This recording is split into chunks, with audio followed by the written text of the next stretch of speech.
વિરામ બાદ દર્શક મિત્રો ફરીથી આપનું સ્વાગત છે। આપણે જે ચર્ચા કરી રહ્યા છીએ બહુ અગત્યની ચર્ચા છે અને એમાં નયનભાઈ પરીખ પણ અર્થશાસ્ત્રી પણ આપણી સાથે ચોથા મહાનુભાવ પણ જોડાઈ ચૂક્યા છે। નયનભાઈ, આ તો એમણે એક નાગરિકની વાત છે। ભારતની મજા એ છે, લોકશાહી છીએ તો ત્યારે વાત કરી શકીએ। માન લો લોકશાહી ન હોય તો તમને મને ઉપાડી જાય, ગોળીએ મારી દે, આ બની શકે। પણ લોકશાહીમાં આટલું જ બાકી રહ્યું છે કે અત્યારે હજી થોડું ઘણું બોલી શકીએ છીએ, બાકી કરે છે તો બીજું બધું જ।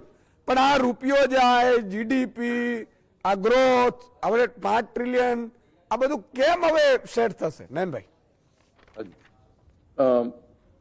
એક તો એ કે જો પેલું જીડીપી નો ગ્રોથ જે છે, હવે જે વાત કરીએ છીએ એ આપણા કોઈની અપેક્ષા પ્રમાણે નથી અને નીચો છે। અને આપણા ભારતના જે પણ સ્વપ્નો છે, આપણી જે એમ્બિશન્સ છે, એ આ રેટથી હાંસલ નહીં થાય, એ તો આપણે બધાને ખબર છે। હવે આના કારણો પાછળ જઈએ કે કેવી રીતે આ થયું અને કેવી રીતે સુધરી શકે બંને। તો એક તો એ કે કોવિડ પછીનો આ સૌથી લોએસ્ટ આપણો ગ્રોથ છે। અને એક આપણા આગળ પણ કોઈ મિત્રએ કહ્યું કે આપણે લોકોએ આરબીઆઈએ વ્યાજના દર ઘટાડ્યા નહીં। હવે વ્યાજના દર ના ઘટાડવાનું એક ઇકોનોમિસ્ટ તરીકે કારણ હું તપાસવા માંગુ તો ખ્યાલ આવે કે ભાઈ ઇન્ફ્લેશન જ્યારે વધારે હોય, મોંઘવારી વધારે હોય, ત્યારે તમે નાણાંનો સપ્લાય ઓછો કરો જેથી મોંઘવારી થોડી કાબુમાં રહે। હવે એના કારણે તમે જે ઇન્ટરેસ્ટ રેટ છે એ હાયર રાખો છો જેથી પૈસો થોડો ઓછો ફ્લોમાં આવે અને જેથી મોંઘવારી થોડી ઘટે। પણ આને જો એક્ઝામિન કરીએ થોડું તો આપણી જે મોંઘવારી હતી, ઇન્ફ્લેશન હતું, એ વધારે ફૂડ ઇન્ફ્લેશન હતું। એટલે શું, બીજી બધી ચીજો કરતા આપણે ખાવા પીવાની ચીજોના ભાવ બહુ વધ્યા। હવે ખાવા પીવાની ચીજોના ભાવને જો આપણે કાબુમાં કરવા હોય, અંકુશમાં લેવા હોય, એનું જો ઇન્ફ્લેશન ઘટાડવું હોય તો વ્યાજના દર હાયર રાખવાથી એ થશે? આઈ થિંક આ પ્રશ્ન વિશ્વભરમાં ચર્ચાય ત્યારે બધા લોકોનું એવું જ માનવું હોય છે કે ફૂડ ઇન્ફ્લેશન વ્યાજના દર હાયર રાખવાથી કાબુમાં નહીં આવે। કારણ કે માણસ ખાશે તો ખરો ને, ગમે તેટલો વ્યાજનો દર રાખીએ અને આપણે એમ માની લઈએ એક વાર કે આપણે ખાવા માટે લોન લેવી પડે અને એનું રેટ બી વધારે હોય તો આ જે છે એ બિલકુલ ઇનઇલાસ્ટિક ડિમાન્ડ છે। એટલે જે ગમે રેટ હોય તમારે ખાવું તો પડશે ને જેટલું જોઈએ છે તો। એટલે એક તો ફૂડ ઇન્ફ્લેશન જે આપણે જો મેજર હતું તો આપણે વ્યાજનો દર ઓછો કેમ ના કર્યો? આ એક આરબીઆઈ સામે ઓલવેઝ આપણે વાત રાખી શકીએ કે ભાઈ તમે વ્યાજનો દર થોડો ઘટાડ્યો હોત। અને આમાં શું થયું કે આપણો જે મેઇન ફટકો પડ્યો, આપણને એક આગળના વક્તાએ ફોર્મ્યુલા પણ કહી કે આપણે જીડીપી કેવી રીતે કેલ્ક્યુલેટ કરીએ છીએ। એટલે એમાં જે ઇન્વેસ્ટમેન્ટ વાળી ફિગર છે એ ફિગરમાં આપણે પાછા પડ્યા। એટલે જે ગયા વર્ષે 9% ઇન્વેસ્ટમેન્ટ ફોર્મેશન હતું એ આ વર્ષે ઘટીને 7% નીચે જતું રહ્યું। એટલે ઇન્વેસ્ટમેન્ટ થયું નહીં। હવે આપણે પીએલઆઈ ના બેનિફિટ એનાઉન્સ કર્યા, આપણે જે કંપનીઝ બહારથી કોઈ ફોર્મ કરે નવી કંપનીઝ તો એમાં ઇન્કમ ટેક્સ 15% જ રાખ્યા। આપણે બધું એટ્રેક્ટ કરીને બહારથી ઇન્વેસ્ટમેન્ટ લાવવાની કોશિશ કરી પણ એ સફળ નથી થઈ।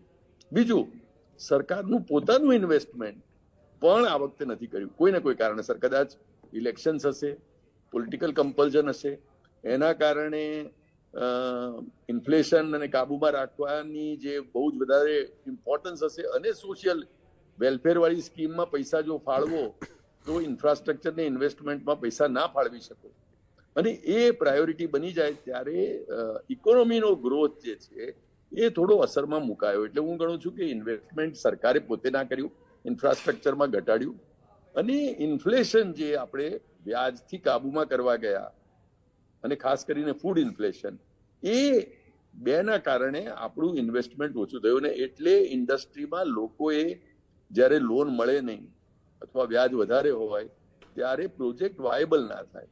એટલે મારે 1000 કરોડનો પ્રોજેક્ટ મૂકવો હોય, કોઈને 5 કરોડનો 50 કરોડનો પ્રોજેક્ટ મૂકવો હોય, મૂકે ક્યાંથી જો વ્યાજનો દર વધારે હોય? અને આપણો વ્યાજના દર ઓલરેડી વિશ્વમાં ઊંચા જગ્યાએ છે અને હવે જો એને આપણે ઊંચા આવી રીતે રાખીએ તો ઇન્વેસ્ટમેન્ટ જ્યારે સફળ થાય, હવે ઇન્વેસ્ટમેન્ટ નહીં આવે તો પ્રોડક્શન કેવી રીતે થશે? પ્રોડક્શન નહીં આવે તો જીડીપી ઘટવાનો જ છે। એટલે આ જે બેલેન્સ છે મારા હિસાબે, જો હવે આ જે ઇન્ડિકેશન આવ્યા છે હવે એટલીસ્ટ હું માનું છું કે આરબીઆઈ તુરંત થોડા વ્યાજમાં ઘટાડો કરે, આપણે ઇન્વેસ્ટમેન્ટ આપણે ત્યાં આવે એના માટેના ફરી એફર્ટ કરીએ. સરકારે પોતે, આપણે ત્યાં સરકાર પોતે મેજર ઇન્વેસ્ટર છે દરેક ઇન્ફ્રાસ્ટ્રક્ચર અને બીજા પ્રોજેક્ટમાં. સરકારે પોતે પોતાની નાણાં કોથળી ઇન્વેસ્ટમેન્ટ માટે થોડી છૂટી કરવી પડશે.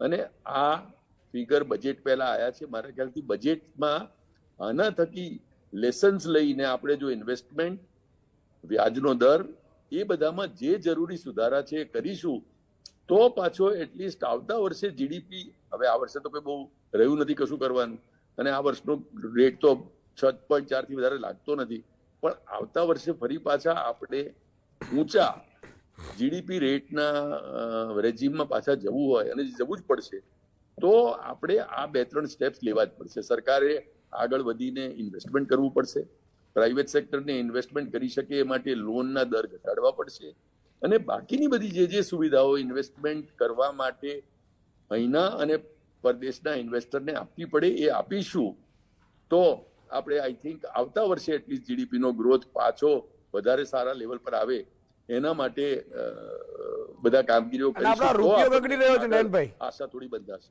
રૂપિયો બગડી રહ્યો છે એના ઉપર પણ 30-40 સેકન્ડ બોલી દો. ઈશુદાનભાઈ સંભળાયું નહીં, શું કહ્યું? મેં કીધું રૂપિયો આપણો બગડી રહ્યો છે. ના, કઈ સંભળાયું નહીં, ઓડિયો કઈ ગડબડ થઈ. અચ્છા, હું એમ કહું છું રૂપિયો ડોલરની સામે રૂપિયામાં ઘટાડો થઈ રહ્યો છે. હા, એ બિલકુલ, એ બીજો પેલો પ્રશ્ન છે કે આપણે જે છે એ આપણા ઇમ્પોર્ટ જે છે એ એક્સપોર્ટ કરતા ઘણા વધારે છે. આપણે લોકોએ ક્રૂડ ને બધું ઇમ્પોર્ટ જ કરવું પડે છે. એમાં વળી જો આ ડોલરનો રેટ જે જઈ રહ્યો છે એ પ્રમાણે મારા ખ્યાલથી પેટ્રોલ ડીઝલના ભાવો વધારવા જ પડશે અને વધશે. આપણા ભાઈઓ જેને ખરેખર એક પેટ્રોલની પોતાની સ્કૂટરની ટાંકી ફૂલ કરવી હોય એને તકલીફ પડતી હતી, એને વધારે તકલીફ પડશે. એટલે સરકારે કોઈક રીતે ઇમ્પોર્ટ અને એક્સપોર્ટમાં જે અત્યારે આપણું ઇમ્બેલેન્સ ચાલે છે એમાં કામ કરવું પડશે અને આપણે એક્સપોર્ટમાં જો કામ નહીં કરીએ આગળ અને આમાં લોંગ ટર્મ કામ કરવું પડશે, શોર્ટ ટર્મ કામથી નહીં ચાલે. એટલે ચાઇનાથી આજે આપણે ગમે એટલી વાતો કરીએ પણ આપણા બધી ઇન્ડસ્ટ્રી ચાઇના પર નિર્ભર છે. એટલે આપણે અમુક વાર તો કોટન આપણું ચાઇનાને એક્સપોર્ટ કરી અને પાછું એની પાસે રેડીમેડ ગાર્મેન્ટ મંગાવીએ છીએ. એ વાત તમારી સાચી છે, તમારી બહુ સાચી વાત છે. ચાઇના ઉપર નિર્ભર છીએ અને પછી ફાંકા ફોજદારીમાં આપણે એપ્લિકેશન બંધ કરીને રાજી બધાને કરી દઈએ છીએ પણ પેલું બધું પાછું ચાલુ રાખીએ છીએ. નયનભાઈ, છેલ્લી 1 મિનિટ. મારા હિસાબે આપણે જે આવતા વર્ષે, એટલે જેમ કે આ ક્વાર્ટર તો ગયું, આવતા વર્ષે જો આપણે 2-3 ચીજ કરીએ એટલે ખરેખર આપણે જે ઇન્ટરેસ્ટ રેટ છે જે એમાં ઘટાડો કરવો જ પડશે. બને અત્યારે આ જીડીપી રેટ નંબર જોયા એટલે મારા ખ્યાલથી દરેકને ફાળ પડશે અને આપણે એ કર્યા વિના છૂટકો નથી. બીજું, આપણે આપણી જે ઇકોનોમી છે એને ગતિવાન કરવા માટે સરકારે પોતે ઇન્વેસ્ટમેન્ટ કરવું પડશે, ખાલી પ્રાઇવેટ સેક્ટરના ઇન્વેસ્ટમેન્ટથી નહીં ચાલે. અને ત્રીજું, પ્રાઇવેટ સેક્ટર એફડીઆઈ અત્યારે ધારો કે આપણા શેર બજારમાંથી જાય તો આપણે એટલી બધી અસર કદાચ નથી ગણતા અને ડોમેસ્ટિક ઇન્વેસ્ટર કરી લે છે, પણ આપણે જો બહારથી ઇન્વેસ્ટમેન્ટ અટ્રેક્ટ નહીં કરી શકીએ, પીએલઆઈ, ઓછા ઇન્કમ ટેક્સ રેટ, તો આપણે ક્યાં ખૂટે છે અને ક્યાં રેડ કાર્પેટ લોકોને આપવી પડશે જેથી લોકો આવીને અહીંયા ઇન્વેસ્ટ કરે અને એ ઇન્વેસ્ટમેન્ટ ફોર્મેશન આપણે ત્યાં જીડીપી ગ્રોથનું એન્જિન બનશે. આ ત્રણેય દિશાઓ પર આપણે કામ કરીશું તો આવતા વર્ષનો જીડીપી ગ્રોથ આપણને જરા સારો દેખાવાની શક્યતા વધે. બિલકુલ, બહુ જ મોટી વાત કરી. આમાં મોટી